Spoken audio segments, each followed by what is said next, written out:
Pregnancy में एक अजीबो-गरीब समस्याएँ आती है। सबसे पहले मैं बता दूँ फ्रेंड्स कि मेरे पास 2-4 दिन पहले एक क्या 2-4 कमेंट आया था कि मैम ये बताइए कि मेरा पेट है उसमें शिशु के धक-धक की आवाज़ आ रही है।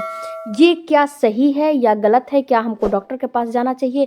और धक-धक की आवाज़ क्यों आती है? क्या रीज़न होता है?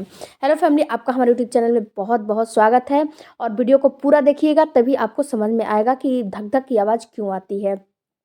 सबसे पहले मैं बताऊँ फ्रेंड्स कि देखिए, जब प्रेग्नेंट होते हो तो प्रेगनेंसी का जब छठवां वीक आता है, छठवें, 7वें, 8वें मतलब वीक में आपके शिशु की धड़कन आ जाती है। शिशु आपका आपकी उसकी धड़कनें जो है धड़कने लगती है, उसकी साँसें चलने लगती है छठवें, 7वें वीक में।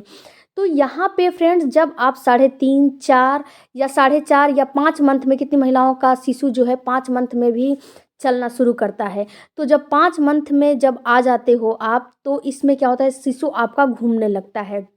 इसमें बहुत बहुत धीमी गति से इस समय आपका शिशु घूम रहा होता है, जो कि आपको बहुत समझ में नहीं आता है। जब आप सेकंड ट्राइमेस्टर में आ जाते हो या फिर थर्ड में आ जाते हो, 7वें महीने में आ जाते हो, तो आपके शिशु की ग्रोथ काफ़ी तेज़ होने लगती है। और जब शिशु की ग्रोथ काफ़ी तेज़ होने लगती है, तो कितनी महिलाओं का जो है शिशु जो है उसकी जो धड़कन होती है, यानी कि जो छाती होती है शिशु की, पीठ के पीछे होता है, यानी कि उनका जो धड़कन है वो आपके पीठ की तरफ होगा और पीठ जो होता है आपके पेट के साइड होगा। यानी कि शिशु आपका उल्टा उल्टा नहीं बोल सकते उसको, सीधा ही पोजीशन होता है, बट वहाँ पे उसका मुंह आपके पीठ के साइड हो जाएगा और पीठ उसका आपके पेट के साइड हो जाएगा। तो अगर इस पोजीशन में शिशु होता है तो महिलाओं को, जब महिलाएं लेटती हैं तो क्या होता है, जब शिशु सांस लेता है, शिशु का दिल धड़कता है, तो माँ उसे अनुभव करती है, महसूस करती है। तो जब जब आपके सीने से, यानी कि वो जो आप शिशु का धड़कन है, सीना है, वो आपके पीठ के बल है, तो आपको उसका क्लियर उसको समझ में आपको आएगा कि मेरे शिशु का दिल धड़क रहा है। तो वही आपको धक-धक की आवाज़ समझ में आती है। और जब शिशु आपका टर्न ले लेगा, यानी कि उसका मुँह आपके पेट की तरफ आ जाएगा, उसका छाती आपके पेट की तरफ आ जाएगा, तो ये धक-धक की आवाज़ बंद हो जाती है। तो महिलाएँ क्या समझती हैं कि ये धक-धक की आवाज़ आती है तो इससे कोई खतरा है। तो फ्रेंड्स, इससे कोई खतरा नहीं है। आपके पेट में शिशु की धक-धक आवाज़ आती है तो ये समझिए कि आपका शिशु इस समय आपके पीठ की तरफ अपना मुँह घुमाया हुआ है, क्योंकि शिशु गोल-गोल घूम रहा है। इसके बाद दूसरा कंडीशन ये आता है कि जब आपका शिशु का ग्रोथ पूरा हो जाता है तो शिशु को आपके पेट में उतनी जगह नहीं मिलती है घूमने के लिए। तो क्या करता है, केवल हाथ और पैर शिशु चला सकता है। और एक साइड, अगर आपके पेट के मतलब आपका उसका सीना आपके पेट के साइड है तो पेट के साइड मतलब रहेगा, और पीठ के साइड है तो पीठ के साइड रहेगा।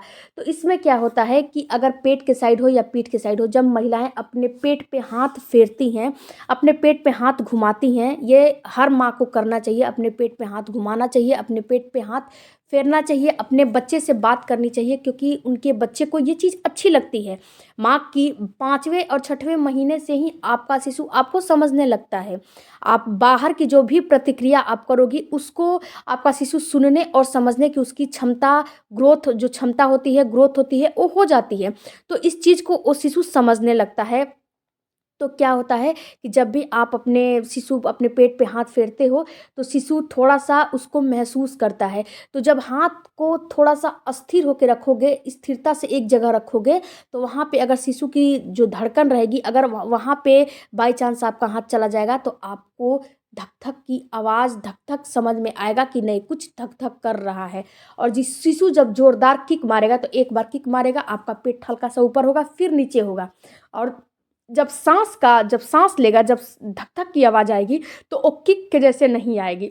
एक बार धक, जैसे आपकी फेफड़े चलती है, धक-धक करता है, आपकी नसें चलती है, वैसे ही शिशु का भी चलता है। तो इसीलिए आपको धक-धक की आवाज़ सुनाई देती है। इसके अलावा फ्रेंड्स, आपका शिशु जो है उस आपके गर्भ में अंगड़ाइयाँ लेता है। उसके बाद जो है आपका शिशु आपके गर्भ में अंगड़ाइयाँ लेने लगता है, सोने लगता है, जगने लगता है, ये बात आपको पता होनी चाहिए। उसके बाद कुछ-कुछ मूवमेंट भी करने लगता है, तो ये मूवमेंट करता है तो भी आपको धक-धक की आवाज़ समझ में आती है। तो फ्रेंड्स मैं बता दूं कि आपको कब डॉक्टर के पास जाना चाहिए। तो फ्रेंड्स इस कंडीशन में आपको डॉक्टर के पास नहीं जाने चाहिए।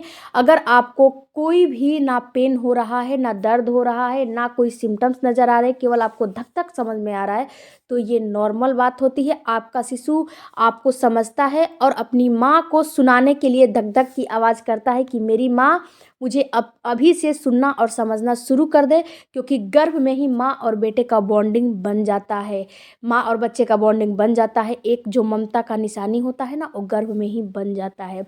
आपने देखा होगा जब शिशु बाहर आता है तो पहले किसी को नहीं पहचानता, केवल अपनी माँ को पहचानता है, अपनी माँ को ही समझता है कि यही मेरी माँ है। अगर कोई अन्य व्यक्ति शिशु के सामने खड़ा हो जाए, अगर रोता रहेगा तो चुप नहीं होगा। अगर माँ खड़ी हो जाए, उसका हाथ पकड़ ले, उसको गोद में ले ले, तो तुरंत के तुरंत चुप हो जाता है, क्योंकि उस चीज़ को समझता है कि यही मेरी माँ है।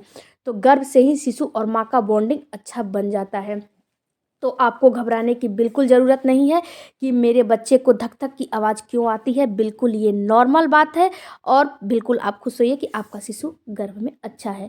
Thank you for watching. Bye bye, take care, धन्यवाद। अगर ये वीडियो अच्छा लगा होगा तो चैनल को प्लीज़ रिक्वेस्ट है कि सब्सक्राइब ज़रूर कीजिएगा और भर-भर के प्यार दीजिए फ्रेंड्स।